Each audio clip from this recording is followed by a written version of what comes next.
ठीक है, तो हम यौगिक मैनेजमेंट की जब बात करते हैं रेस्पिरेटरी सिस्टम में, तो हम सारे डिसीज को एक साथ लेकर चलते हैं। जब भी हम योग थेरेपी देते हैं, हमारे पास कोई पेशेंट आता है, हमारा सबसे पहला क्वेश्चन होता है कि आपकी डाइट कैसी है। ठीक है, लेकिन योग थेरेपी देने के लिए सबसे पहले हमें 4 चीजों को जानना होता है। पहली बात कि उस क्या है,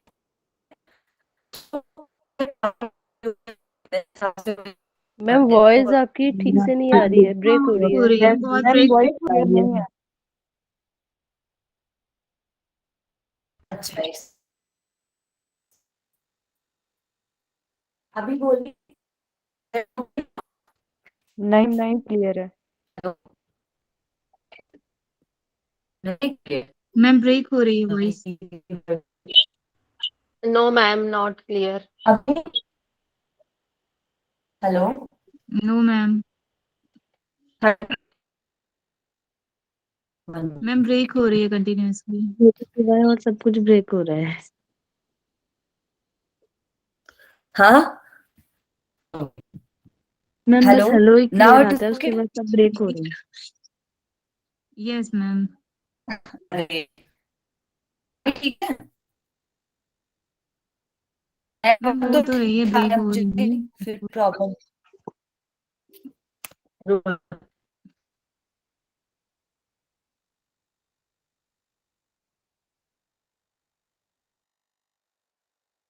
अभी बताइए।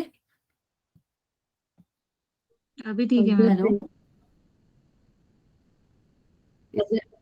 अभी ठीक है अभी मैम। ठीक है, आ रही है। ओके, चलिए। जी जी जी। नहीं, चलिए ठीक है। अब आ रही है ना आवाज? हाँ जी मैम। हेलो, यस मैम, आ रही है, आप हेलो, बोलिए। ओके। तो जब भी हम थेरेपी देते हैं, तो हम 3-4 चीजों का ध्यान रखते हैं। सबसे पहले हमारे सामने कोई पेशेंट आता है, तो उसकी एज क्या है। दूसरा, उसको जो भी प्रॉब्लम हो रही है, उसका ड्यूरेशन या ऑनसेट क्या है, कितने एपिसोड उसको हो चुके हैं। ठीक है, नेक्स्ट होता है कि हम उस व्यक्ति के लेवल को देखें, उसका ब्लड प्रेशर चेक करें, उससे रिलेटेड जितने भी टेस्ट हैं वो हम करें। देन हम आते हैं उसके सिम्टम्स में। हम उसको सिम्टम्स पूछते हैं कि आपको क्या क्या प्रॉब्लम है, कैसे कैसे प्रॉब्लम हुई, आपके घर में किसी को ये प्रॉब्लम तो नहीं है। हम एक जीनोग्राम लेते हैं। इसके बाद हम अपनी थेरेपी स्टार्ट करते हैं। तो सबसे पहले आती है हमारी लाइफस्टाइल। लाइफस्टाइल में जो मोस्ट इम्पॉर्टेंट चीज है, वो है आपकी डाइट, जिसको योग में मिताहार बोला गया है। ठीक है, अब लाइफस्टाइल में हम यम नियम के बारे में भी पढ़ते हैं। यम नियम अष्टांग योग का अंग है। यम नियम के 5 तत्व, दोनों मिलाकर 10 तत्व कहलाते हैं। जैसे कि अहिंसा, सत्य, ब्रह्मचर्य, अपरिग्रह, स्व संतोष, तप, स्वाध्याय, ईश्वर प्राणिधान। ये सब हमारे बॉडी में, हमारे सिस्टम को कैसे इम्पैक्ट करते हैं। ठीक है, तो हमारे जितने भी ये प्रॉब्लम, जितनी भी ये चीजें होती हैं, ये साइकोसोमेटिकली हमारे बॉडी से जुड़ी हुई होती हैं। अगर आप बहुत क्रोध करते हो तो आपको एसिडिटी बनेगी। अगर आप बहुत लालच करते हो तो आपको कॉन्स्टिपेशन बनेगा। ये सारी समस्याएं होती रहती हैं। वैसे ही आपको रेस्पिरेटरी डिसीजेस भी होती हैं।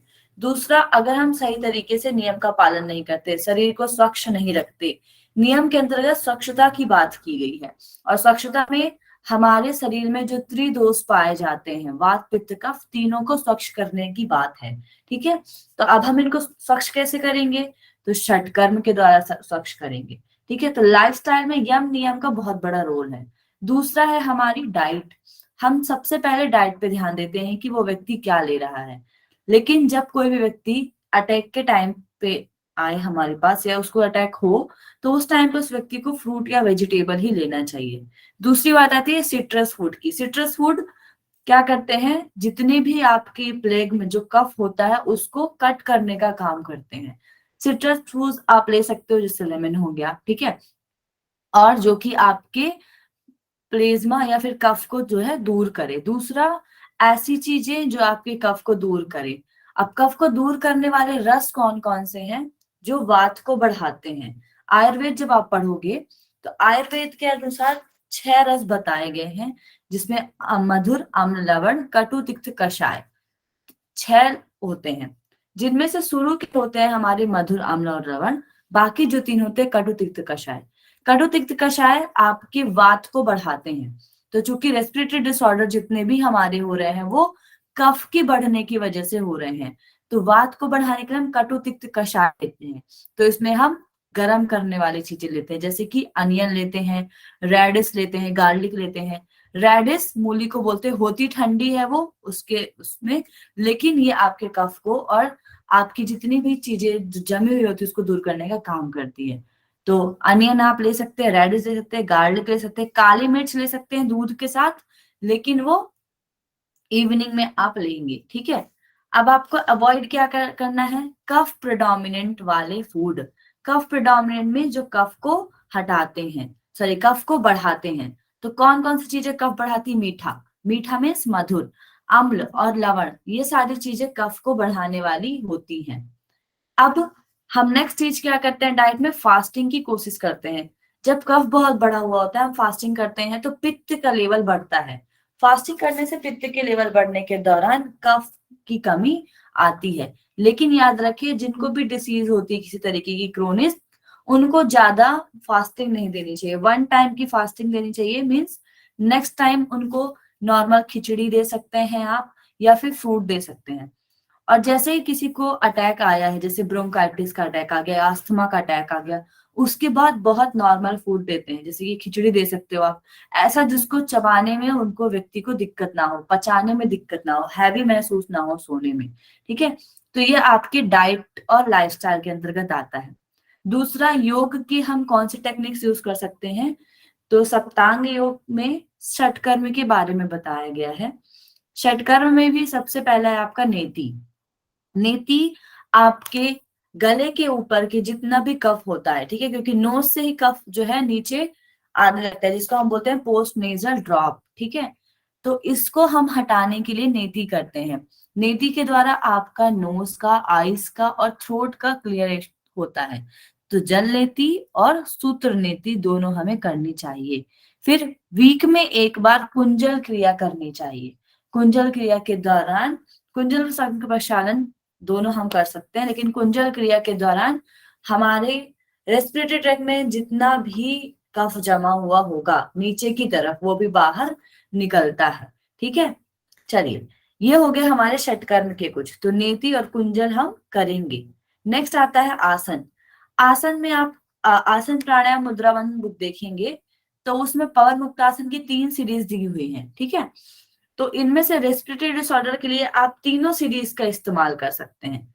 वहीं पर कार्डियक की अगर हम बात करें तो वहां पर आप केवल पवन मुक्तासन 1 को ही रिकमेंड करोगे, क्योंकि 2 और 3 जो है वो चेस्ट पे ज्यादा प्रेशर देता है। इसीलिए जब हम रेस्पिरेटरी डिसऑर्डर की बात करें तो पवन मुक्तासन की 3 सीरीज दी हुई है, उनको हम प्रैक्टिस करते हैं। अब दूसरा, हमारे पास कुछ ऐसे पेशेंट आते हैं जो बहुत ज्यादा उम्र के हो या फिर बहुत वीक हैं, उनको हम आसन ज्यादा प्रिस्क्राइब नहीं करा सकते, तो उनको हम पवन मुक्तासन के साथ केवल मकर आसन देने की कोशिश करते हैं, जो चेस्ट को रिलैक्स करता है और एक्सपेंड भी करता है। और जो ऐसे पीपल जिनको लेस कॉम्प्लिकेशन है, किसी प्रकार की दिक्कत नहीं है, उनको हम शक्तिबंध सीरीज देते हैं, जिससे कि आपके चेस्ट पे जो ज्यादा प्रेशर पड़े और आपका चेस्ट जो स्ट्रेंथेन हो, आपका लंग्स जो है वो ओपन अप हो, ठीक है। फिर हम देते हैं सूर्य नमस्कार। सूर्य नमस्कार के प्रैक्टिस के दौरान हम एक एक चक्र पर ध्यान करते हैं। चक्र में दौरान ध्यान के दौरान भी हमारे रेस्पिरेटरी सिस्टम पर इम्पैक्ट पड़ता है। नेक्स्ट आती है आपकी वज्रासन सीरीज। वज्रासन सीरीज में सबसे पहले आता है आपका शशांक आसन। ये आपके ब्रेन को भी रिलैक्स करता है और जो पीछे की ओर है वो सामने की ओर आता है। ऐड कर दीजिएगा भाई, कोई होस्ट होंगे वहां से, तो होस्ट है ना कोई, एडमिट कर देना ना। हाँ, इधर एडमिट कर दीजिएगा ना, मैं स्क्रीन नहीं देख पा रही हूँ, ठीक है। Okay ma'am. चलिए नेक्स्ट। अब नेक्स्ट आता है हमारा वज्रासन की सीरीज में, तो हम शशांक आसन कर सकते हैं, शशांक भुजंग कर सकते हैं, दोनों डायनेमिकली, जिससे कि हमारा चेस्ट एक्सपेंड होता है। तो जितने भी बैकवर्ड बैंडिंग वाले आसन होते हैं मेनली, जिसमें हमें सांस लेनी पड़ती है, इनहेल करना पड़ता है ज्यादा, उनको हम करते हैं तो हमारे रेस्पिरेटरी सिस्टम पे पॉजिटिव इम्पैक्ट पड़ता है। फिर आता है आपका उष्ट्रासन। उष्ट्रासन में भी आपको जो पेशेंट है उसकी कंडीशन के अकॉर्डिंग कराना है। मार्जरी आसन बेस्ट आसन माना गया है क्योंकि ये आपके चेस्ट को, थोरेसिक को और टॉर्सो को रिलीफ करने का काम करता है। फीमेल के लिए बहुत अच्छा माना जाता है। फीमेल जिनको रेस्पिरेटरी डिसऑर्डर है मार्जरी आसन करती हैं तो उनको पीरियड्स में भी रिलीफ मिलता है, उनकी कमर दर्द में भी रिलीफ मिलता है। अब इन सब में जो सबसे मोस्ट रिकमेंडेड आसन होता है वो है सिंह गर्जनासन। सिंह गर्जनासन करने से हम जब आवाज निकालते हैं तो वो कफ बाहर की ओर निकलता है, कफ क्लियर होता है। ठीक है, तो सिंह गर्जनासन बेस्ट आसन माना जाता है। अब अगर हम स्टैंडिंग आसन की बात करें जो हमारे चेस्ट को स्ट्रेंथ करती हैं, दैट आर द त्रिकोण आसन, हस्तोत्थान आसन। ठीक है, और चक्रासन भी आप इसमें ऐड कर सकते हैं according to condition of patient. ठीक है, तो मेनली हम बैकवर्ड बेंडिंग करते हैं। पश्चिमोत्तानासन में किया जाता है सम टाइम पे जहां पर आपको कंजक्शन ना हो। ज्यादा कंजक्शन में पश्चिमोत्तानासन नहीं कराया जाता, कम कंजक्शन है मीन्स नॉर्मल है प्रॉब्लम तो आप पश्चिमोत्तानासन दे सकते हैं। फिर आता है आपका प्राणायाम। प्राणायाम में सबसे बेस्ट प्राणायाम जो मुझे लगता है और देना चाहिए हर व्यक्ति को, दैट इज नाड़ी शोधन प्राणायाम। नाड़ी शोधन प्राणायाम बेस्ट इसलिए माना जाता है क्योंकि ये आपके दोनों नॉस्ट्रिल पे इम्पैक्ट डालता है, आपकी राइट नॉस्ट्रिल और लेफ्ट नॉस्ट्रिल। आप लोगों ने ब्रेन पढ़ा होगा, नर्वस सिस्टम पढ़ लिया? Hello, yes ma'am. पढ़ लिया मैम। ठीक है, आप लोगों ने नर्वस सिस्टम पढ़ा होगा, उसमें ब्रेन में आप लोगों ने सेरेब्रम हेमिस्फेयर के बारे में पढ़ा होगा, लेफ्ट और राइट हेमिस्फेयर होते हैं हमारे। तो जब हम नाड़ी शोधन प्राणायाम करते हैं, जब हम राइट साइड से इनहेल लेते हैं तो हमारे लेफ्ट साइड के ब्रेन में इम्पैक्ट पड़ता है, और लेफ्ट से इनहेल करते हैं तो राइट में इम्पैक्ट पड़ता है। दूसरा, हमारी सिंपैथेटिक पैरासिम्पैथेटिक एक्टिविटी नॉर्मल होती है नाड़ी शोधन प्राणायाम करने से, मीन्स स्ट्रेस का लेवल भी कम होता है, हम ऐसी कंडीशन को नॉर्मली फेस कर पाते हैं। दूसरा, इसमें आपके ब्रेन में रेस्पिरेटरी सेंटर्स पाए जाते हैं। कौन कौन से हैं रेस्पिरेटरी सेंटर, कहाँ कहाँ होते हैं? मेडुला ऑब्लंगेटा मेडुला ऑब्लंगेटा और पॉन्स में, दोनों जगह एक पाए जाते हैं। ठीक है, इन रेस्पिरेटरी सिस्टम पर इम्पैक्ट पड़ता है जब आप नाड़ी शोधन प्राणायाम करते हो। ठीक है, तो इसके द्वारा हमारे जितना भी चैनल है, जो एक चैनल स्पाइनल चैनल बनता है, उस चैनल के द्वारा आपके ब्रेन की एक्टिविटी नॉर्मलाइज होती है, आपको कफ दूर होता है, पिंगला नाड़ी एक्टिवेट होती है। तो ये आप कर सकते हो। अब दूसरा, रेस्पिरेटरी सिस्टम में आप कभी भी ज्यादा सूदनिंग वाले आसन नहीं करवाएंगे। ज्यादा सूदनिंग वाले आसन कराने से कफ का लेवल बढ़ता है, जैसे आप शीतकारी शीतली रिकमेंड नहीं कराएंगे। ऐसा आसन जो आपके कफ को दूर करता हो, जैसे कि उज्जाई आसन, उज्जाई प्राणायाम, उज्जाई प्राणायाम, भस्त्रिका प्राणायाम और कपालभाति प्राणायाम, ये तीनों आपके कफ को दूर करने वाला प्राणायाम है। ठीक है, ये आपके अंदर एनर्जी लाता है, तो ये आप कर सकते हैं। लेकिन याद रखिएगा, भस्त्रिका और कपालभाति डायरेक्ट बहुत तेज इम्पैक्ट डालता है, इस वजह से इनकी काउंटिंग आप कम कर सकते हैं, या इसमें सांस ज्यादा छोड़ने को बोल सकते हैं, क्योंकि जिनको बहुत ज्यादा ही प्रॉब्लम है अस्थमा की, उनको दिक्कत हो सकती है। ठीक है, इसलिए भस्त्रिका और कपालभाति में आप इनका जो राउंड है वो आप कम कर देंगे। नेक्स्ट बात करते हैं मुद्रा की। तो मुद्रा में मैम और सूर्य भेदी करा सकते हैं कि नहीं? सूर्य भेदी प्राणायाम सूर्य करा सकते हैं बिल्कुल। ठीक है, अब देखिए ध्यान मुद्रा में ही तो बहुत ज्यादा वाइब्रेशन क्रिएट होता है जिसकी वजह से कफ रिलीज होता है। तो सूर्य भेदी प्राणायाम करा सकते हैं, पिंगला नाड़ी एक्टिवेट होती है जिससे कि आपका कफ जो है वो रिलीज होता है बहुत ज्यादा। ठीक है, नेक्स्ट वी हैव अ मुद्रा। तो मुद्रा में योग मुद्रा एक ऐसी मुद्रा है जो आपका चेस्ट को ओपन करती है, तो योग मुद्रा चेस्ट ओपनिंग मुद्रा है जिसको हम करा सकते हैं। नेक्स्ट आती है प्राण मुद्रा। तो हमारे हाथ से हस्त मुद्राएं बनाई जाती हैं, जिनमें से प्राण मुद्रा एक है। पंच प्राण मुद्रा आप लोग पढ़े होंगे, प्राण अपान व्यान उदान समान। ठीक है, तो इनमें से जो प्राण मुद्रा होती है वो बेस्ट मानी जाती है। अगर आपको रेस्पिरेटरी डिसऑर्डर, कभी भी आप प्राण मुद्रा में बैठ जाए 5-10 मिनट तो आपको अच्छा लगेगा। नेक्स्ट होता है महाबंध। महाबंध आपका तीनों बंध का मिश्रण माना जाता है।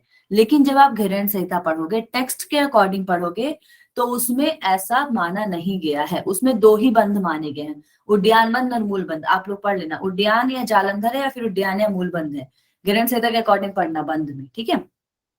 महाबंध अगर हम प्रैक्टिकली पढ़ें तो तीनों बंध जब हम एक साथ लगाते हैं तो उसको हम महाबंध बोलते हैं। कौन कौन से? जालंधर बंध, उड्डयन बंध और आपका मूल बंध। क्यों ऐसा बोला गया है? जब हम बंध लगाते हैं तो हमारी ऊर्जा का प्रवाह एक सही डायरेक्शन में होता है।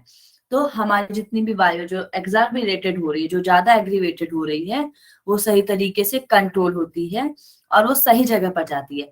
आप लोगों ने सुना होगा, आप देखते भी होगे, ठंड का मौसम है, अगर आपको सर्दी हो गई है और आप ऐसी जगह पे जा रहे हो जहां बहुत वायु है, मीन्स ज्यादा हवा चल रही है, तो आपकी सर्दी बढ़ेगी या कम होगी?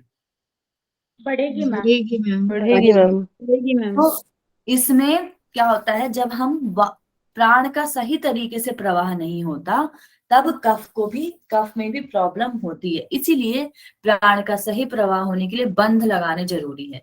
तो जब हम उज्जाई प्राणायाम करते हैं तो आपको जालंधर बंध लगाना बहुत आवश्यक हो जाता है, ठीक है। तो जब हम बंध के साथ करते हैं तो ज्यादा अच्छा बेनिफिट हमें देखने को मिलता है, ठीक है। लेकिन याद रखिएगा, जिनको रेस्पिरेटरी डिसऑर्डर के साथ चेस्ट पेन भी है बहुत ज्यादा, उनको आप बंद नहीं करवाएंगे, ठीक है। तो बंद, ये सारी चीजें जो है हम पेशेंट की उस अवस्था के अकॉर्डिंग करवाते हैं जिस अवस्था में वो हमारे पास आया है, ठीक है। नेक्स्ट आता है मेडिटेशन। मेडिटेशन में अजपा जप मेडिटेशन करवाते हैं। अजपा जप हम हंस मेडिटेशन को या सोहम मेडिटेशन को कहते हैं, जिसमें हम 26,000 टाइम्स अजपा जप मीन्स ये करते हैं। ये जो हमारा शरीर है वो 26,000 टाइम सोहम सोहम बोलता रहता है या हंस का जप करता रहता है, लेकिन हम उसके लिए अवेयर नहीं होते। तो हमको उसके लिए अवेयर होना है, किसके साथ? खेचरी मुद्रा के साथ। तो जब आप खेचरी मुद्रा, स्पेलिंग गलत हो गई थोड़ा सा, ठीक है, मैं इसको करेक्ट कर दूंगी। खेचरी मुद्रा और उज्जाई प्राणायाम के साथ जब आप अजप अजप करते हो, तब मेडिटेशन करने का ज्यादा इम्पैक्ट पड़ता है। और इसमें भी आपको अपने शरीर के नाभि से लेकर थ्रोट तक के पार्ट पर अवेयरनेस को घुमाना है। पहले नाभि से थ्रोट तक जाएंगे, जब आप सांस लेंगे, सांस छोड़ेंगे, फिर से थ्रोट से नेवल तक जाएंगे। सांस लेने के दौरान आपको थ्रोट से नेवल तक अवेयरनेस लेके जानी है, और सांस जैसे छोड़ेंगे, नेवल से थ्रोट की तरफ अवेयरनेस लेके जानी है। इस तरीके से अवेयरनेस आती जाती रहेगी प्राणायाम के साथ। और आपका साइकिक पैसेज जो है, फ्रंटल साइकिक पैसेज जिसको हम बोलते हैं, जो कि हमारे सारे रेस्पिरेटरी ट्रैक है, उस पे पॉजिटिव इम्पैक्ट पड़ता है। नेक्स्ट है रिलैक्सेशन टेक्निक। अब देखिए, जिनको कफ की प्रॉब्लम है, किसी भी तरीके से रेस्पिरेटरी डिसीज, उनको आप शवासन या बहुत ज्यादा भी रिलैक्स करा दोगे तो उनको कफ बढ़ने की समस्या है। इसीलिए रिलैक्सेशन में हम योग निद्रा करवाते हैं, जहां पर हमारी बॉडी से हम अवेयर होते हैं, ठीक है। ये एक गाइडेड मेडिटेशन हम कह सकते हैं योग निद्रा को, लेकिन ये एक रिलैक्सेशन टेक्निक है। तो ये कुछ रेस्पिरेटरी डिसऑर्डर का मैनेजमेंट है, ठीक है। ये एक ओवरव्यू है। आप लोगों को जब क्वेश्चन आएगा, ठीक है, तो आपको कुछ आसन या प्राणायाम दे दिए जाएंगे और आपको पूछेगा कि कौन सा आसन नहीं कराना चाहिए इसमें, या कौन सा विच आसन is good for respiratory disorder, ठीक है, ऐसे आपको दे दिया गया प्राणायाम। तो आपको पता है रेस्पिरेटरी डिसऑर्डर जो है मैक्सिमम कफ प्रेडोमिनेंट होने की वजह से होते हैं। तो ऐसे आसन, ऐसे प्राणायाम जो कफ को कम करते हैं, उनको ही हम प्रिस्क्राइब करेंगे। आया समझ में? मैम जैसे आपके कहने का मतलब है चेस्ट को एक्सपेंड कर दें, वो वाले हमें आसन करवाने हैं। चेस्ट एक्सपेंड करने वाले आसन, ठीक है। क्योंकि देखिए, जितने भी आपने डिसीज पढ़े अभी तक, ब्रोंकाइटिस की बात कर लीजिए, चाहे आप क्रोनिक अस्थमा की बात करें, सब में क्या हो रहा है? नैरोइंग हो रहा है आपके स्पेस का। आपका स्पेस जो है वो नैरो हो रहा है, सकरा हो रहा है स्वेलिंग की वजह से। स्वेलिंग किसके वजह से है? म्यूकस के बढ़ने की वजह से। अब म्यूकस जब कम होगा, चेस्ट एक्सपेंड होगा, तो अपने आप आपको सांस लेने की समस्या जो है वो कम हो जाएगी, आपको चेस्ट डिस्कम्फर्ट नहीं होगा। समझ में आया? मैम एक बार मेडिटेशन का आप एक बार दोबारा बताएंगे, जैसे ये खिचड़ी मुद्रा का कैसे करेंगे उज्जाई प्राणायाम के साथ में? देखिए, अजपा जब खेचरी मुद्रा के साथ जब हम करवाते हैं, तो कभी कभी मुद्राएं जो है, ठीक है, वो हमारे जो क्या बोलते हैं प्राण को है एक तरफ लेकर जाती हैं, इसलिए खेचरी मुद्रा बोला गया है। लेकिन पहले आपको इसमें ध्यान रखना है, जब आप करो तो खेचरी मुद्रा लगाओ, फिर उसके बाद अजपा जप। अजपा जप मतलब सांस लेना। सोहम, सो मीन जब आप सांस ले रहे हो, और सांस लेने के मैम साथ उज्जाई प्राणायाम में भी हम सांस लेते हैं, ठीक है। और हम मतलब होता है सांस छोड़ना। हेलो, आवाज नहीं तो आ मैम रही ये है? मानसिक जब, मैम ये मानसिक जब होगा ना, वाचिक तो नहीं होगा ना? नहीं नहीं, वाचिक नहीं होगा, बोलना नहीं है आपको, ना, आपको क्योंकि सांस मेंटली होगा। हम्म, क्या बोल रहे हैं? मैम मानसिक नहीं होगा, सॉरी मानसिक होगा, वाचिक नहीं होगा, बिकॉज हम खेचरी मुद्रा लगा के कर रहे हैं इसको। हाँ, इसलिए मैं बोली वाचिक तो होगा ही नहीं। वैसे भी कोई जो सोहम आजपा जप होता है उसमें हम बोलते नहीं है कभी, हम महसूस ही करते हैं उसको। खेचरी मुद्रा में जब आप अपने आईब्रोज के बीच में दृष्टि रखोगे, आप अपने तालू पीछे पटाओगे, तो आप केवल उस एनर्जी को, मीन्स उस वर्ड को फील करोगे कि हम सांस ले रहे हैं तो सो का वर्ड आ रहा है, और सांस लेते हुए पूरे नेवल तक लेके जाना है आपको। सांस छोड़ेंगे जब आप ऊंचाई में, तो आपको महसूस करना है कि आपका नेवल से, थ्रोट से होते हुए बाहर निकल रहा है। तो इस तरीके से क्या होगा, आप उस रेस्पिरेटरी सिस्टम पे पूरा फील करोगे कि पहले आपके मैम नोज में जा रहा है, थ्रोट में जा रहा है। हाँ मैम आप बोल रहे बोलिए। खेचरी मुद्रा, बट लाइफ रियल लाइफ में तो खेचरी मुद्रा पॉसिबल नहीं है, वो तो पेशेंट्स को अपन भी नहीं कर सकते ना, वो तो पूरा।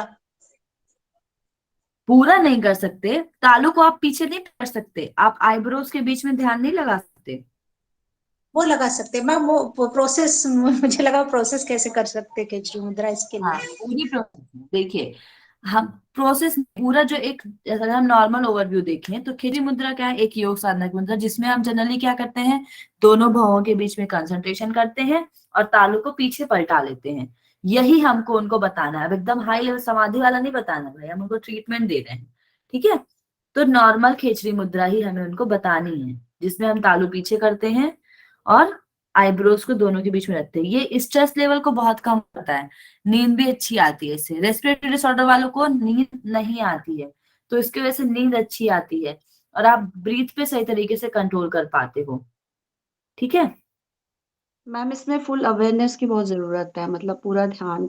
इसीलिए तो, इसीलिए हम्म। बोला गया है ध्यान में इसको उपयोग करते हैं हम, ठीक है। ध्यान में उपयोग इसीलिए कर रहे हैं हम इस मुद्रा का, कि इस मुद्रा के साथ हम उज्जाई प्राणायाम भी इसीलिए कर रहे हैं, क्योंकि जब उज्जाई करते हैं हमें पता नहीं चलता कहाँ सांस आ रही कहाँ जा रही। उज्जाई के साथ वो जो घर्षण है ना, हम घर्षण होता है उज्जाई में, है ना, वो घर्षण हमें महसूस होना चाहिए कि क्या है वो घर्षण, और वो सांस अंदर जाने तक। तो नाक में अजपा जप का घर्षण होगा, सोहम का। उज्जाई से आपके थ्रोट में घर्षण होगा, और उसके बाद नीचे हमको मेडिटेशन करना, अपनी अवेयरनेस ले जानी थ्रोट से नेवल तक। फिर नेवल से थ्रोट तक अवेयरनेस होगी, फिर थ्रोट में उज्जाई की वजह से साउंड प्रोड्यूस होगा, फिर हम निकलेगा जो आपका साउंड, जो आप सांस छोड़ोगे वो अजपा जप का एक पार्ट हो जाएगा। तो इस पूरे पार्ट को मिलाकर हम मेडिटेशन करते हैं, ठीक है। It look something different, but ये बहुत अच्छा है अगर आप किसी भी रेस्पिरेटरी डिसऑर्डर वालों को ये करवाते हो तो, ठीक है। मैम मीन्स कि अगर हम अपने वही आंतरिक रूप से अवेयर रहेंगे तो हमें बाहर का वो उस चीज से फर्क फिर नहीं पड़ पाएगा, आंतरिक ध्यान हाँ रहेगा जब। बिल्कुल, ठीक है।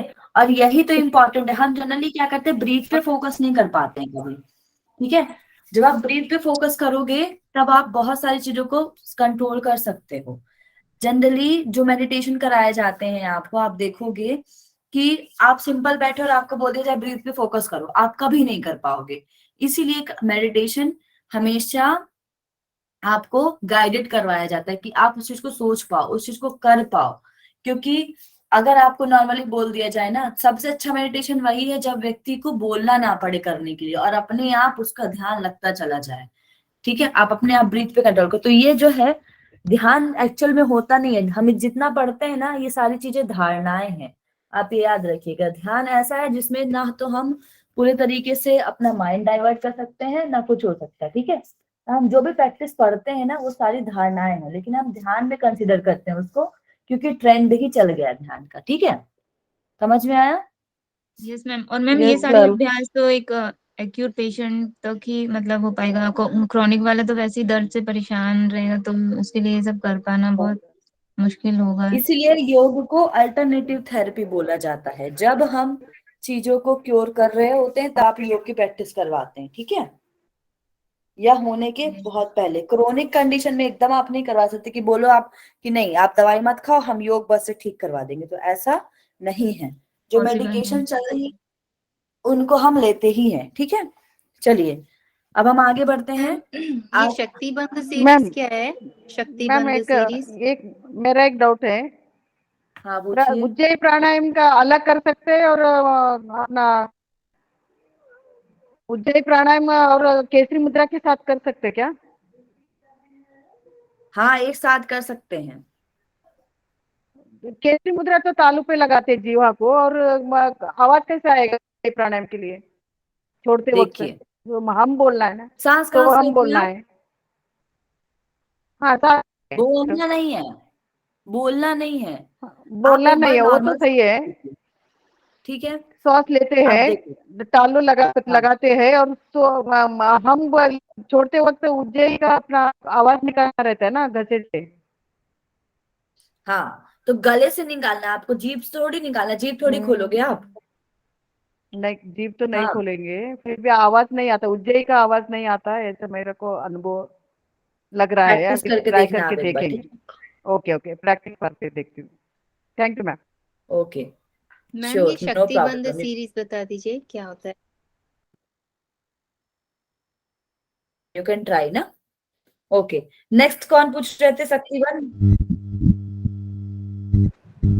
हाँ मैं पूछ रही थी मैम, शक्तिबंध सीरीज। पार्ट थर्ड में नहीं आ रही क्या मेरी? अरुणा जी की आवाज नहीं आ रही हाँ, मुझे। आप लोग को भी नहीं आ नहीं रही मैम, क्या? वो शक्तिबंध सीरीज पूछ रही थी क्या? हेलो, मैम वो शक्तिबंध सीरीज क्या है पूछ रही थी। मेरी आवाज आ रही है आप यस लोगों को? मैम, आ रही है, आ रही है। मैम को हमारी आवाज नहीं जा रही। हाँ ऐसा लग रहा है, कम्युनिकेशन के बैरियर। यस।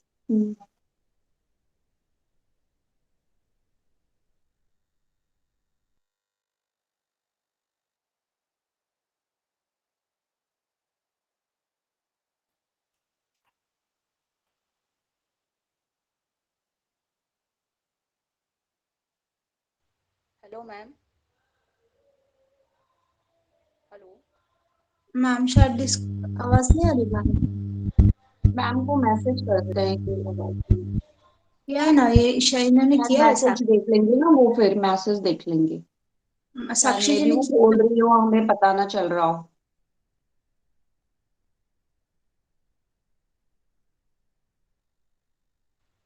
जी मैम, मैं यही बोल रही थी, पवन मुक्तासन पार्ट थर्ड में आता है शक्तिबंधासन। Hello ma'am.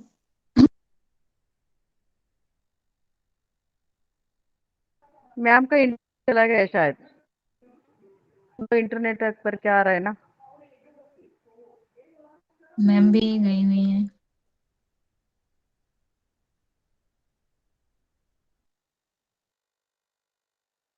No worries.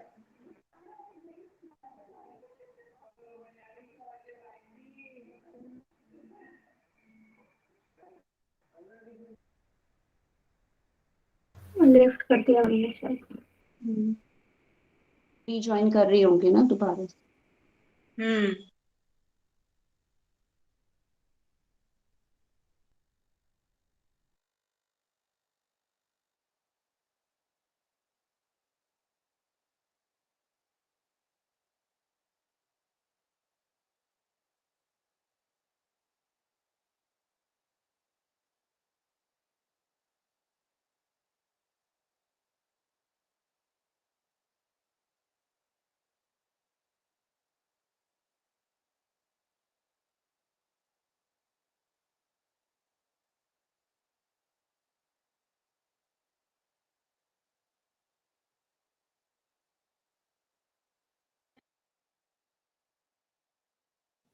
Hello, हाँ मैम। आ रही है आवाज? यस रही है मैम। अभी आ रहे हैं मैम।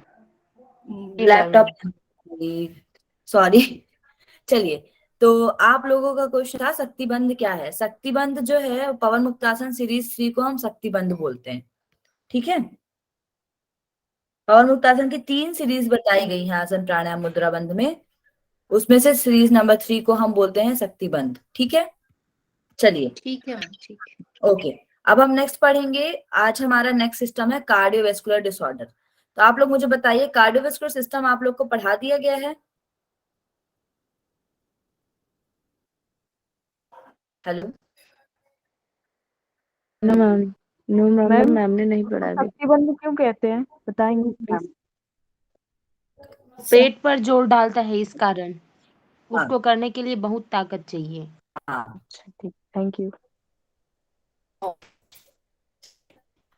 नेक्स्ट हम पढ़ते हैं, इसी उसको हम चेस्ट वालों को नहीं प्रिस्क्राइब करते, जिनको चेस्ट रिलेटेड कार्डियोवेस्कुलर डिसऑर्डर ऐसा नहीं दिया जाता,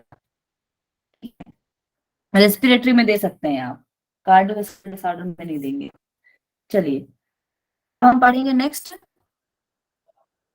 आपका कार्डियोवेस्कुलर सिस्टम। तो आपको पढ़ाया नहीं गया है, बट फिर भी मैं आप लोगों को आज पढ़ाती हूँ थोड़ा बहुत। चलिए, किसने पढ़ा है कार्डियोवेस्कुलर के बारे में? हेलो, हाँ मैम, थोड़ा बहुत किसी ने भी नहीं पढ़ा? हिमांशी मैम ने पहले पढ़ाया था। पढ़ा है मैम, थोड़ा बहुत। पढ़ा है, क्योंकि सब कुछ पढ़ा है ऐसे तो पहले। अच्छा ठीक है, मुझे ये बताइए cardiovascular word what ma'am? What is the word meaning of से cardio? Related ma'am. Ma'am cardio means heart और वेस्कुलर मीन्स उसका जो वेन्स आपस में Vessels. उसमें इन्फ्लेमेशन आ जाता है उसको वेसल्स, ब्लड वेसल ब्लड होती हैं। Yes ma'am. इन्फ्लेमेशन कहाँ से आ गया circulate भाई में। यहाँ पर? इन्फ्लेमेशन नहीं मैम, इन्फ्लेमेशन कहाँ से आ प्रॉब्लम्स आ गई इसमें? जाती है। हार्ट एंड ब्लड वेसल्स को मिलाकर यस मैम, वो रेस्पिरेटरी सिस्टम में था एक लोग बोल, गलती। हाँ मृदुला जी, अब आप बताइए। नहीं बोल रहे? चलिए, कार्डियो मतलब होता हार्ट है, और ब्लड वेसल्स मिलाकर आई थिंक कार्डियोवेस्कुलर बनता है। हार्ट एंड ब्लड वेसल्स जो हमारे, ठीक है, वेरी गुड। ब्लड वेसल्स में आपकी आर्टरी, वेन्स और कैपिलरीज आती है, ठीक है। तो इनमें जो ब्लड का फ्लो होता है, इनको हम तीनों को मिलाकर क्या बोलते हैं? Cardiovascular system. अब इस सिस्टम में होने वाली प्रॉब्लम को हम कार्डियोवेस्कुलर डिसऑर्डर कहते हैं।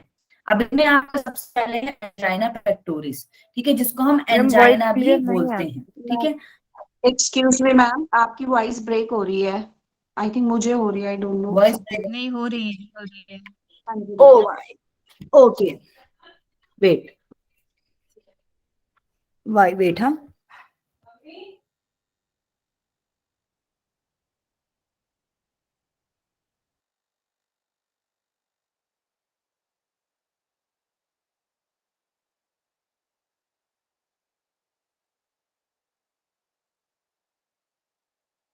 हेलो, अभी आ रही है मेरी आवाज? Yes ma'am. जी मैम। ओके, चलिए, तो अब हम कार्डियोवेस्कुलर में सबसे पहले पढ़ने जा रहे हैं एंजाइना पेक्टोरिस के बारे में, ठीक है। एंजाइना पेक्टोरिस को हम एंजाइना भी बोलते हैं, ऑफ चेस्ट। देखिए, एंजाइना पेक्टोरिस को पहले जो है, जो लोग नहीं रिकॉग्नाइज कर पाते थे, वो लोग बोलते थे मींस मैम नियर टू आपकी डेथ आवाज नहीं आ रही है, कंडीशन। बहुत कट के आ रही है। कुछ भी क्लियर नहीं आ रहा है, तो थोड़ा थोड़ा समझ में आने से वो क्लियर नहीं हो रहा है, पूरा लाइन भी क्लियर नहीं हो रहा है मैम। यस मैम, बहुत ब्रेक हो रही है बहुत। मैम नहीं तो हम कल कर देंगे, अगर नहीं हो रहा है अभी क्लियर तो हम कल कर देंगे, बट अभी समझ नहीं आ रहा है इसे। यस मैम, कल स्टार्ट कर लेना इसको यहीं से। हाँ मैम, क्योंकि अभी टाइम भी हो गया, कल ही कर देंगे इसे स्टार्ट कर। हेलो मैम, ये कल करते हैं, बेटर रहेगा। अच्छा, कल बोले स्टार्ट करने को, यस ठीक है, यस मैम। नहीं मैम, ओके। आवाज नहीं आ रही आपकी, आवाज नहीं आ रही मैम, क्लियर, इसके लिए बोल रहे हैं। अच्छा ठीक है, तो मैं ये बोल रही हूँ, अभी भी अगर आप आवाज क्लियर नहीं रही, 8 मिनट्स है हमारे पास, हमने ऑलरेडी लेट स्टार्ट किया है, तो हम एंजाइना के बारे में थोड़ा सा पढ़ सकते हैं, अगर अभी आप लोग का आवाज क्लियर है तो। हाँ मैम आ क्लियर रहा है है। मैम, आप बता दीजिए। अभी क्लियर है मैम, अभी जो आ रहा है अभी क्लियर है। ठीक है, ऐसे ही होता है, भगवान जी बोलते कि बच्चे अभी मत जाओ। चलिए, तो एंजाइना पेक्टोरिस के बारे में हम पढ़ रहे थे। जब पहले इसको रिकॉग्नाइज नहीं किया गया था तो डॉक्टर्स या फिर लोग जो हैं वो समझते थे कि ये हार्ट अटैक की कंडीशन ही है, लेकिन बाद में इसको हमने, जो डॉक्टर्स है, जो रिसर्चर्स है, उन्होंने रिकॉग्नाइज किया, तो उन्होंने बताया कि एक तरीके का चेस्ट पेन है। किसके वजह से होता है? अगर हमारे जो हार्ट है उसमें ब्लड का फ्लो कम हो जाता है, ठीक है, ब्लड का फ्लो, क्योंकि जो हमारा हार्ट है वो ब्लड पंपिंग ऑर्गन है मेनली, लेकिन ब्लड का फ्लो उसमें कम हो जाता है, इसको हम बोलते हैं एंजाइना। ये एक सिम्टम है कोरोनरी आर्टरी डिसीज का। कोरोनरी आर्टरी डिसीज मतलब जो हमारे जो हार्ट है उसमें पाई जाने वाली आर्टरी, उसमें किसी प्रकार की डिसीज होती है तो ब्लड का फ्लो कम हो जाता है।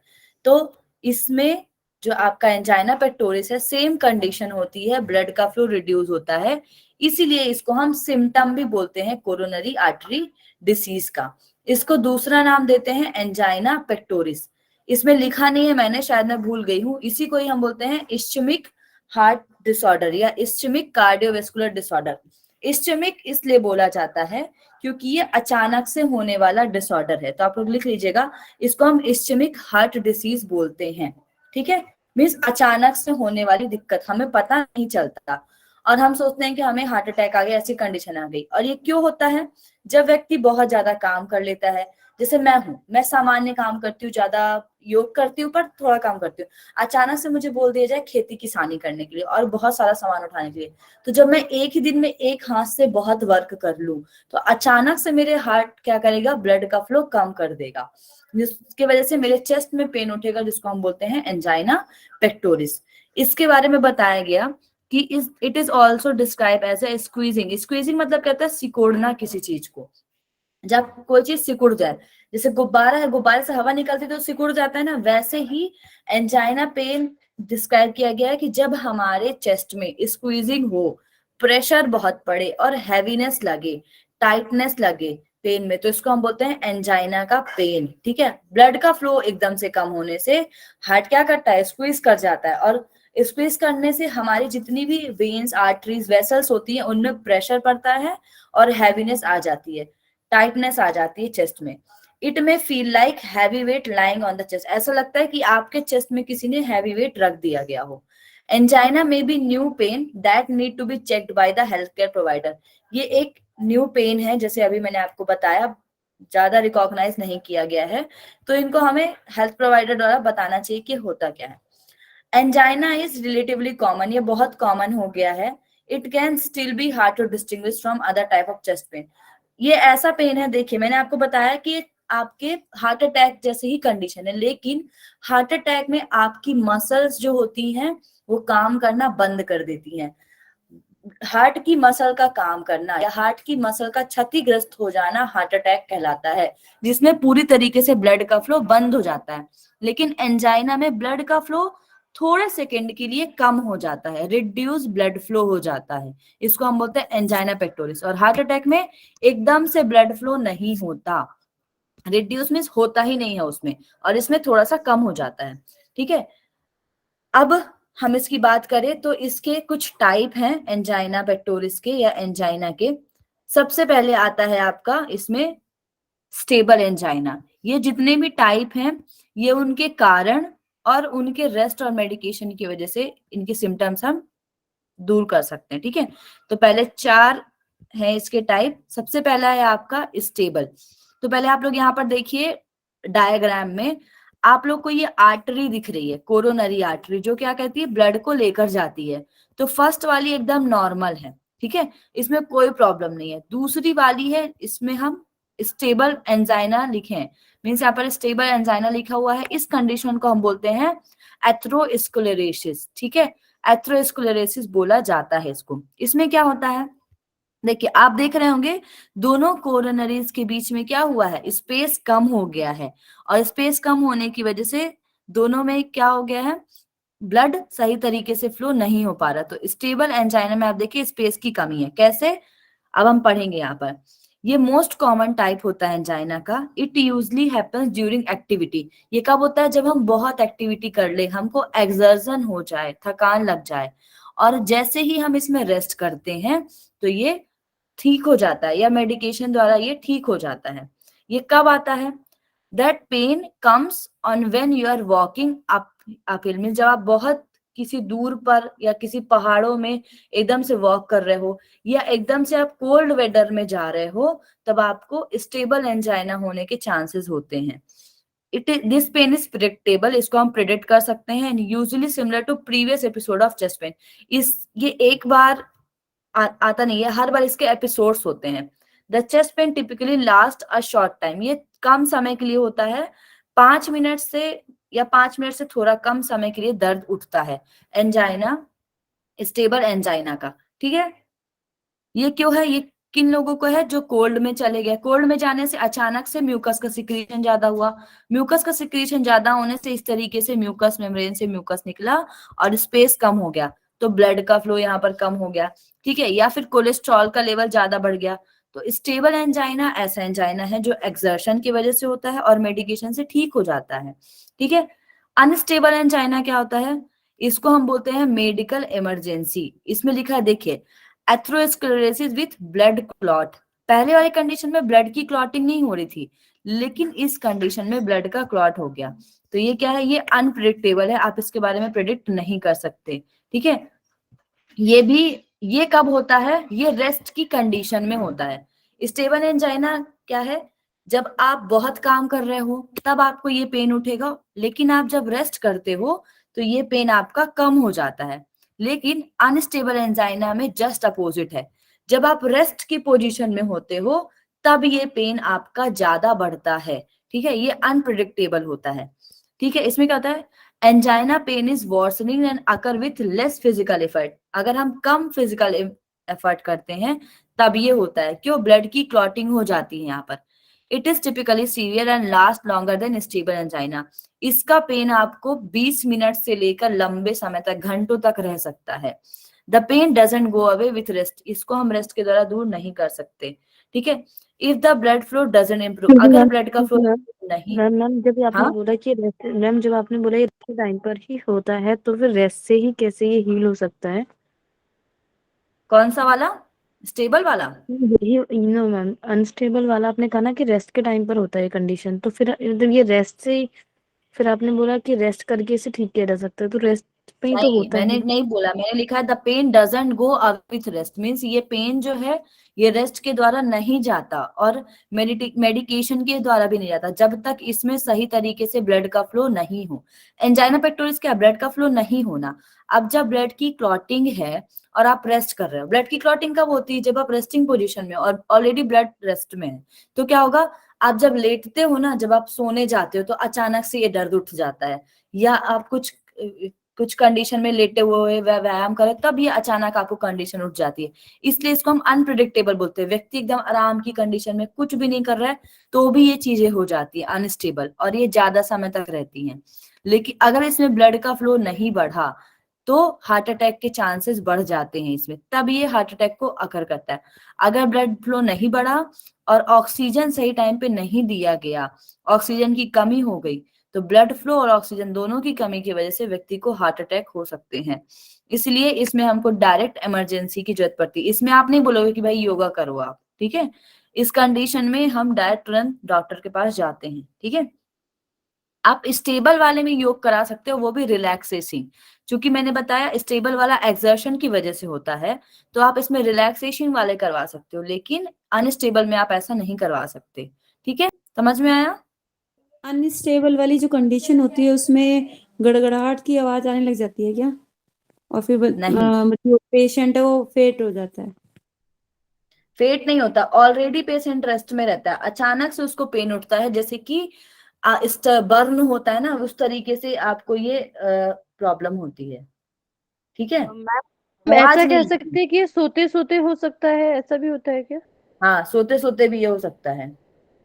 मैम आपको जो ना जनरली इस पे जब आपको अनस्टेबल एंजाइना होता है ना, तो जनरली आपको आर्म्स में पेन होने लगता है, शोल्डर अचानक से शोल्डर की तरफ पेन जाएगा, आर्म्स में जाएगा, आपका जो जॉ है मीन्स जो चेहरा है वहां पर नेक में और बैक साइड के एरिया में बहुत तेज दर्द उठेगा आपको, मीन्स आपको ये सिम्टम्स देखने को मिलेंगे। स्वेटिंग ज्यादा होती है अनस्टेबल में, ठीक है, और आपको ऐसा लगेगा चोक हो गया है, चोक होने लग जाता है, पेन और टाइटनेस आने लग जाता है इसमें, ठीक मैम है।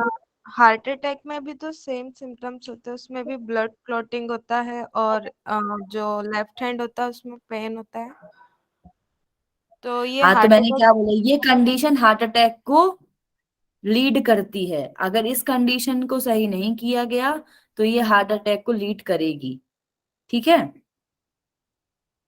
ओके। हेलो। यस मैम आ रही है। Yes ma'am. इसमें क्या होता है ना हार्ट अटैक में, देखिए मैंने अभी आपको पढ़ा एंजाइना, एंजाइना में थोड़े समय के लिए रिड्यूस हो जाता है फ्लो, आप स्टेबल की बात करोगे तो थोड़ी देर के लिए रिड्यूस हो जाएगा। अनस्टेबल में क्या होगा, अगर इसमें आपको सही टाइम पे ऑक्सीजन नहीं दिया गया, ब्लड का फ्लो सही से नहीं कराया गया, तो क्या होगा, अब क्लॉटिंग जमी, आप डायग्राम देखो, क्लॉटिंग जमी तो जगह तो बिल्कुल नहीं बच रही है, ब्लड ही क्लॉट हो गया है। जब ब्लड क्लॉट हो जाएगा मीन्स रिजिड हो गया है, बर्फ बन गई है, उसकी पानी की बर्फ बन गई है, जब पानी फ्लो नहीं होगा तो दिक्कत तो होगी, ठीक है। तो इस कंडीशन में जब ये ब्लॉकेज हो जाता है तब ये हार्ट अटैक को लीड करता है, ठीक है। हार्ट अटैक मीन्स क्या है, blockage of blood flow to the heart muscle में जब ब्लड फ्लो ब्लॉकेज हो जाए उसको हम बोलते हैं हार्ट अटैक। तो ये कंडीशन हार्ट अटैक को लीड करती है, ठीक है, समझ में आया। Yes ma'am. क्यूरियोसिटी अब में आता है पूछ आपका रही हूँ कि जैसे कि किसी को डायबिटीज भी हो तो उसको ज्यादा पेन नहीं होता, तो ये कंडीशन में क्या होगा फिर? पेन नहीं हो रहा होगा पेशेंट को, तो अटैक मतलब अनस्टेबल में पेन पता ही होता नहीं है, चलेगा ना? पेन होगा। अनप्रिडिक्टेबल मीन्स क्या होता है, देखिए स्टेबल में क्यों प्रिडिक्टेबल है, व्यक्ति को पता है कि मैं काम कर रहा हूं और मैं काम कर रहा हूं तो मैं रेस्ट करूंगा तो ये चीजें ठीक हो जाएंगी, तो प्रिडिक्टेबल है। लेकिन अब तो आप रेस्ट कंडीशन में, मान लो हम सब बैठे हैं क्लास ले रहे हैं, अचानक से मुझे पेन उठ जाए, पता चलेगा क्या, मुझे नहीं पता चलेगा, तो ये अनप्रिडिक्टेबल चीज है। अचानक से पेन उठेगा तो हम इमरजेंसी में जाएंगे, फिर हम डॉक्टर के पास जाते हैं तो डॉक्टर चेक करते हैं कहाँ पेन उठ रहा है, फिर क्या होता है कभी कभी लोग सोचते हैं गैस की वजह से हो गया तो थोड़ा लेट करते हैं, ठीक है, लोग जल्दी ईसीजी नहीं करवाते, ईसीजी करवा ले तो ठीक हो जाए, तो लोग क्या कहते हैं जल्दी हमारा गैस बन गई होगी या कुछ और हो गया होगा तो गैस की दवाई देते हैं या कुछ और चीजें देते हैं, जनरली हम चीजों को मेजर नहीं कर पाते, ठीक है। तो इन कंडीशन में मिसकंसेप्शंस की वजह से, मिस अंडरस्टैंडिंग की वजह से भी ये कंडीशन तुरंत ही हार्ट अटैक को लीड कर देती है, ठीक है। और अगर ये इस टाइम पे प्रिडिक्ट नहीं की गई, जैसे मान लीजिए मैं दिखाने गई, डॉक्टर ने कोई मेडिकेशन दिया, कुछ थोड़ा नॉर्मल हो गया, ठीक है, मैंने इसको दोबारा नहीं चेक कराया, ईसीजी नहीं कराया, तो दोबारा जब ये कंडीशन मेरे साथ उठेगी तो बहुत चांसेस है कि हार्ट अटैक हो जाए। हार्ट अटैक किसी भी व्यक्ति को जनरली एक साथ नहीं होता, यही कंडीशन आगे हार्ट अटैक को लीड करती है। और आप देखो एकदम फर्स्ट हार्ट अटैक में लोग नहीं मरते ना, कुछ कुछ फर्स्ट में ही मर जाते हैं, कुछ एक दो होने के बाद नहीं पड़ते हैं, तो जो फर्स्ट हार्ट अटैक है वो एंजाइना की कंडीशन को बोला जाता है, जहां पर व्यक्ति को पता है तो भाई अब तुम कंडीशन खराब है, दिखा लो डॉक्टर को जाके, ठीक है, समझ में आया। हेलो, आवाज यस तो आ मैम। रही है। मैम आ चलिए, रही, समझ आ गया। मैम ये बीपी की प्रॉब्लम इसी से सिमिलर है क्या? क्या क्या, बीपी की जो प्रॉब्लम है वो सिमिलर है अनस्टेबल नहीं, एंजाइना से? बीपी अलग है, ठीक है। ब्लड प्रेशर क्या है, फ्लो ज्यादा बढ़ जाना, आपकी आर्टरीज के वॉल में प्रेशर पड़ रहा है, यहाँ पर क्या हो रहा है, चल ही नहीं रहा है, कोई चीज आ ही नहीं रहा, आपके घर में पानी नहीं आएगा तो आप कैसे मुंह धोगे, ठीक है, और पानी ज्यादा ही आ जाएगा तो आप घर से बाहर निकल जाओगे, ठीक है, ये कंडीशन दोनों समझ में आया, okay ma'am. Just opposite condition, ठीक है। चलिए, मैम मेरा एक क्वेश्चन है, हाँ जी, पाँव में जो निम्नेस आता है, पिंडलियों में निम्नेस आता है, वही अपना स्टेबल एंजिना रहेगा क्या, दूसरा कुछ नहीं, रहेगा? वो ब्लड का फ्लो पैर में नहीं, एंजाइना आपके हार्ट की मसल की प्रॉब्लम है, ठीक है, हार्ट हार्ट मसल में की, जब ब्लड ओके। फ्लो नहीं हो, पूरे शरीर की बात नहीं कर रहे हैं कि शरीर में हाथ में नहीं ब्लड फ्लो हो रहा है तो एंजाइना हो गया, पैर में नहीं है तो एंजाइना हो गया, नहीं, पूरे शरीर की बात नहीं है। कौन सा डिसीज पढ़ रहे हैं हम, कार्डियोवेस्कुलर डिसीज, तो तो हम कार्डियक, हाँ नहीं, कार्डियक की बात कर रहे हैं, ठीक है। पिंडलियों में अभी जो हार्ट का पॉइंट है ना, इसलिए मैं नीचे से एक एक हाथ में आता है, इसलिए वो क्या ही प्रॉब्लम नहीं, है क्या बोल के पूछ रही थी। नहीं, पिंडलियां जो होती वो क्या है, वो थेरेपी है, ठीक है। थेरेपी में एज्यूमिंग कि इस पार्ट पे ये करने से ये पार्ट पे इम्पैक्ट पड़ेगा, लेकिन वो पार्ट वो तो बन नहीं जाएगा। अब आपके घर में आप अगर मदर का रोल प्ले कर रहे हो तो आप ही रोल प्ले करोगे, आपके अलावा एक दिन के लिए आपकी बेटी घर को संभाल सकती है, लेकिन वो मम्मी नहीं बन सकती ना। तो सेम वही चीज है, हमारा मेन पार्ट हार्ट है, उससे रिलेटेड पार्ट का ट्रीटमेंट हम करके हार्ट को ठीक कर सकते हैं, ठीक है। समझ में आया? Okay ma'am, thank you. हाँ, ओके, समझ में चलिए, आया ma'am, thank you. Let me start. अभी आगे क्वेश्चन होंगे तो आप लोग लिख लीजिएगा, ठीक है। चलिए, अब आता है, आप लोग को भूख लगी होगी, मुझे भूख लग रही है भाई। चलिए, नेक्स्ट है वेरिएंट एंजाइना। वेरिएंट एंजाइना को हम बोलते हैं Prinzmetal angina, Prinzmetal angina. Variant angina को प्रेजेंट एंजाइमा कहा जाता है। Isn't due to coronary artery, ये कोरोनरी आर्टरी डिसीज की वजह से नहीं होता, ये किसकी वजह से होता है? By a spasm in heart arteries that temporary reduce blood flow, blood का फ्लो। स्पाज्मोटिक आप लोगों ने पढ़ा होगा, एक सेकेंड रुको। ठीक है, कहाँ गया? हाँ, स्पाज्म मतलब होता है it is caused by the spasm in heart arteries. जब आपकी आर्टरीज में क्या हो, ऐंठन हो जाए, या आपकी आर्टरीज क्या हो, मरोड़ उत्पन्न करने लगे, संकुचन होने लगे आर्टरीज का, उसको हम बोलते हैं क्या बोलते हैं? Variant angina. आप लोग नीचे देखो, सबसे नीचे वाला डायग्राम, इसमें किसी भी तरीके का ब्लड फ्लो रुक नहीं रहा है, बल्कि आपकी आर्टरीज जो है खुद में सिकुड़े जा रही, ठंड लग रही है आर्टरी को, ठीक है। क्या हो गई है? सिकुड़ गई है आर्टरीज। टेम्परेरी, इस टाइम पे क्या होता है? टेम्परेरी रिड्यूस होता है ब्लड फ्लो, ये ज्यादा समय के लिए नहीं होता। Severe chest pain is the main symptom of sorry severe chest pain is the main symptom of variant angina. Means जो जितने भी होते हैं हमारे सिम्टम सीवियर चेस्ट पेन के, वो वेरिएंट एंजाइना की वजह से ही होते हैं। जैसे कुछ आप जैसे एंजाइना, स्टेबल एंजाइना की बात कर लीजिए, वो भी वेरिएंट की वजह से हो सकता है। It most often occurs in cycles, ये थोड़ी देर के लिए होगा फिर नॉर्मल हो जाएगा। तो ये जनरली कब होता है? रेस्ट के टाइम पे, फिर ओवरनाइट होता है, ठीक है। तो साइकिल्स में होता है, अभी थोड़ा रेस्ट करे तब हो गया, ये ज्यादा अर्धरात्रि के समय पे हो गया।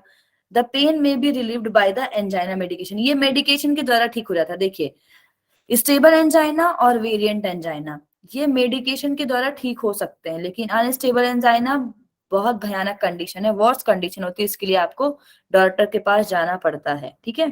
फिर आता है रिफ्रैक्टरी एंजाइना।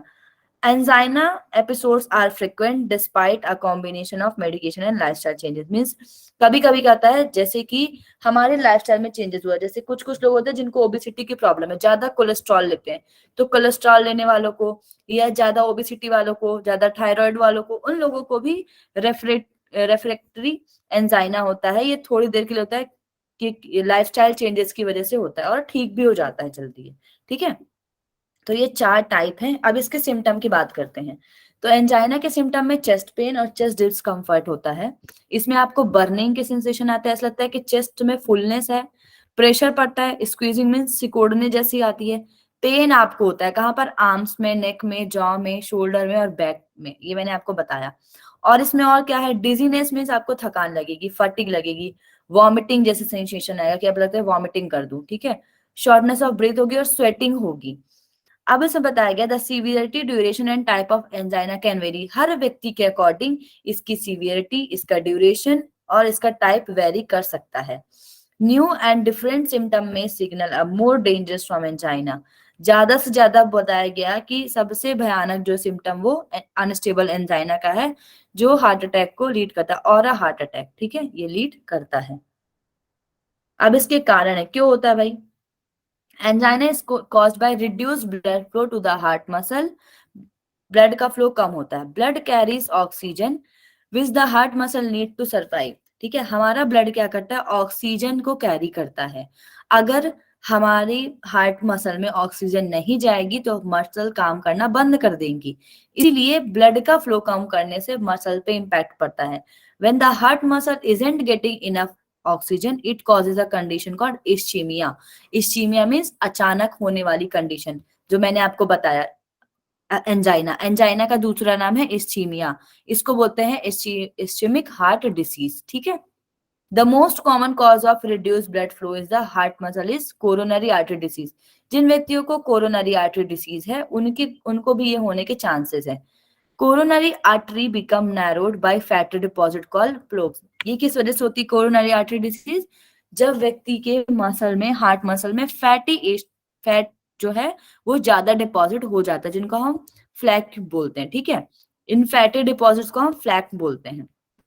और इस पूरी कंडीशन क्या बोलते हैं? This is called atherosclerosis. मैंने जो आपको बताया ऊपर वाली कंडीशन, स्टेबल एंजाइना में जो आपको दिख रहा है ये फैटी एसिड जमा हुआ है, कोलेस्ट्रॉल की मात्रा बढ़ गई है यहाँ पर, इसको हम क्या बोलते हैं? एथेरोस्क्लेरोसिस। और atherosclerosis with blood clot is called unstable angina, ठीक है। अब देखिए, if plaque in a blood vessel rupture और अ ब्लड क्लॉट फॉर्म, जैसे ही ये रप्चर होती है, मीन जैसे ही फैटी एसिड टूटता है तो ये क्या करता है? ब्लड क्लॉट बनाता है। It can quickly block and reduce flow through the narrowed artery. ये क्या करता है? एकदम से ब्लड का फ्लो ब्लॉक कर देता है। This can suddenly and severely decrease blood flow in the heart muscle. ये क्या करती है? हार्ट मसल में फ्लो कम कर देती है। तो जैसे ही आपकी फैटी एसिड डिसॉल्व हो गए, मीन्स रप्चर हो गई, टूट गई, तो ये क्या करेगी? ब्लड की क्लॉटिंग बना देगी। During time of low oxygen demand when resting, for example, जब ऑक्सीजन की डिमांड कम होती है, जब हम रेस्ट करते हैं, the heart muscle may still be able to work on reduce amount of blood flow without triggering angina symptom. मतलब कि जैसे स्टेबल एंजाइना की मैंने बात की थी, स्टेबल एंजाइना क्या होता है? आपका कोलेस्ट्रॉल की बढ़ने की वजह से होता है, और तब हमको ज्यादा जरूरत पड़ती है ऑक्सीजन की जब हम कुछ काम कर रहे होते हैं, ठीक है, ज्यादा मात्रा में। लेकिन जब हम रेस्ट करते हैं तो ऑक्सीजन का लेवल कम भी होगा तो भी कुछ कुछ चीजें चल जाती, मीन्स हम काम चला सकते हैं, वो भी स्टेबल एंजाइना में, ठीक है। लेकिन but when the demand of oxygen goes up, जैसे ही ये लेवल बढ़ता है, जब एक्सरसाइज करते हैं हम, तो एंजाइना कंडीशन आगे बढ़ती है। एंजाइना कैन रिजल्ट, इसकी वजह से एंजाइना की प्रॉब्लम हो सकती है। इसके कुछ रिस्क फैक्टर है, बस ये लास्ट स्लाइड पढ़ा दूंगी, कल फिर हम कंटिन्यू करेंगे, ठीक है। आवाज आ रही है मेरी? हेलो? यस मैम, आ रही है। ओके, एक तो पता नहीं चल रहा, मुझे लग रहा मैं बोलते जा रही, कुछ समझ में नहीं आ रहा होगा। अब रिस्क फैक्टर है किसकी वजह से बढ़ सकता है? तो जैसे जैसे लोगों की एज बढ़ती है, एज बढ़ने के साथ कफ का लेवल, वात का लेवल बढ़ता है शरीर में, उसके वजह से भी ये प्रॉब्लम होती है। दूसरा, family history of heart disease, अगर आपकी फैमिली में किसी को भी हार्ट डिसीज है तो आपको हार्ट डिसीज होने के प्रॉब्लम है। फिर टोबैको यूज, टोबैको में तम्बाकू जो ज्यादा उपयोग करते हैं, ठीक है, लॉन्ग टर्म चबाते रहते हैं एकदम, ठीक है, तो उसके वजह से क्या होता है? आपकी आर्टरीज की जो लाइनिंग है वो डैमेज हो जाती है स्मोकिंग की वजह से भी, ठीक है। और क्या करती है? अलाउइंग डिपॉजिट ऑफ, जैसे ही लाइनिंग का डैमेज होती है, कोलेस्ट्रॉल को कलेक्ट करने लगती है और ब्लड फ्लो को कम करने लग जाती है। फिर आती है डायबिटीज। डायबिटीज अगर किसी को है तो उसको कोरोनरी आर्टरी डिसीज होने के चांसेस ज्यादा हैं, विच लीड्स अ एंजाइना और heart attack by speeding up atherosclerosis और इंक्रीजिंग कोलेस्ट्रॉल लेवल।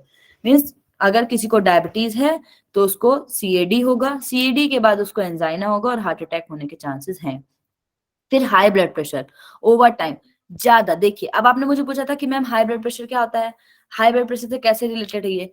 तो हाई ब्लड प्रेशर नॉर्मल हो तो ठीक है, अब क्या है, यहाँ पर ब्लड का फ्लो एकदम जब बढ़ने लगता है तो हमारी आर्टरीज पे बार बार धक्का पड़ता है, बहुत ज्यादा आर्टरीज पे धक्का पड़ने की वजह से ओवर टाइम, तब आपको एंजाइना की प्रॉब्लम हो सकती है, तब पेन अक्कर हो सकता है, वो भी आर्टरी में, वो भी डायरेक्ट एंजाइना नहीं होता है, यहाँ पर क्या होता है? कोरोनरी आर्टरी डिसीज, ठीक है। आप फिर आता है हाई कोलेस्ट्रॉल लेवल और high glyceride level. Too much cholesterol लेने से और लो डेंसिटी लाइपोप्रोटीन, जो कि बिल्कुल शरीर के लिए अच्छा नहीं होता, इसकी वजह से क्या होता है? आपकी आर्टरीज नैरो हो जाती है और इसकी वजह से आपका एंजाइना का रिस्क बढ़ता है, ठीक है। और ट्राइग्लिसराइड भी हमारे शरीर के लिए अच्छा नहीं माना जाता। और हेल्थ कंडीशन, जैसे किसी को किडनी की प्रॉब्लम है, पेरिफेरल आर्टरी डिसीज है या मेटाबॉलिक सिंड्रोम है, उनकी वजह से भी ये प्रॉब्लम होती है। और कोई लोग जो ज्यादा बिल्कुल एक्सरसाइज नहीं करते, ठीक है, तो ब्लड क्लॉटिंग ज्यादा होती है उनको, तो टाइप 2 डायबिटीज वालों को, ओबेसिटी वालों को ये चांसेस हो सकते हैं, ठीक है। तो एक्सरसाइज करना चाहिए जिनको ओबेसिटी और टाइप 2 डायबिटीज है। फिर obesity is a risk factor for that, ये मैंने बता ही दिया आपको। इमोशनल स्ट्रेस, देखिए मैंने आपको बताया था हमेशा साइकोसोमेटिक प्रॉब्लम्स होती हैं। इमोशनल स्ट्रेस आपके हमेशा याद रखिए, अगर आप स्ट्रेस में हैं तो ऑक्सीजन को कैरी नहीं करता ब्लड अच्छे तरीके से, ऑक्सीजन को लॉस होता है। हमें तो लगता है इमोशनल है, रो लिए भाई, हमको लगा एनर्जी लग रही है, लेकिन रोने में सबसे ज्यादा एनर्जी लगती है, ठीक है। और उस एनर्जी की वजह से आपका ऑक्सीजन का लेवल रिड्यूस हो जाता है और स्ट्रेस बढ़ता है। स्ट्रेस और एंगर के बढ़ने से ब्लड पर प्रेशर बढ़ता है, जो कि आपके हार्मोन को प्रोड्यूस करती है, कॉर्टिसोल, जो कि एक स्ट्रेस हार्मोन है, जो आपकी क्या करता है, आर्टरीज को नैरो कर देता है और एंजाइना के पेन को लीड कर सकता है। फिर मेडिकेशन, जो लोग ज्यादा ही मेडिकेशन लेते हैं, ठीक है, जैसे माइग्रेन की मेडिटेशन बहुत लोग लेते हैं, सर दर्द हो रहा है, ये सब क्या करता है, ये आपके अनस्टेबल सॉरी वेरिएंट एंजाइना को ये क्या करता है, लीड कर सकता है मेडिकेशंस, ठीक है। फिर आता है ड्रग का मिसयूज, तो जो लोग ड्रग बहुत लेते हैं, कोकेन लेते हैं, और जो ब्लड वेसल को स्टिमुलेट करे ऐसी चीजें लेते हैं, उनको भी होता है। नेक्स्ट होता है कोल्ड टेम्परेचर, तो वेरिएंट कोल्ड टेम्परेचर, वेरिएंट मतलब क्या होता है, सिकुड़ जाना आपकी, उसका ऐठन आ जाना आपके आर्टरीज में। तो जब हम कोल्ड टेम्परेचर में जाते हैं तो आपको वेरिएंट एंजाइना होने के चांसेस होते हैं, ठीक है। यहाँ तक हमने रिस्क फैक्टर थोड़ा बहुत पढ़े। अब मैं इसको आगे कल कंटिन्यू करूंगी, आप लोग को कुछ दिक्कत हो तो आप पूछ सकते हैं। हेलो, वॉइस क्लियर नहीं थी क्या अभी तक? यस मैम, क्लियर थी मैम। नहीं तो आपने बोला कार्टिसोल, ये क्या इमोशनल हार्मोन बोले आप? हार्मोन नहीं होता, स्ट्रेस हार्मोन कॉर्टिसोल। ओके। जब आप लोग पढ़ोगे ना, एंडोक्राइन सिस्टम पढ़ लिया, हाँ तो कॉर्टिसोल नहीं पढ़ा एंडोक्राइन सिस्टम में? शुरू है एंडोक्राइन, शुरू है मैम। अच्छा ठीक है, तब आप पढ़ोगे कॉर्टिसोल, ठीक है, एंडोक्राइन सिस्टम में। चलिए, तो अभी हम सभी शांति पाठ करेंगे, कमर गर्दन सीधी, आंखें बंद। ओम शांति शांति शांति।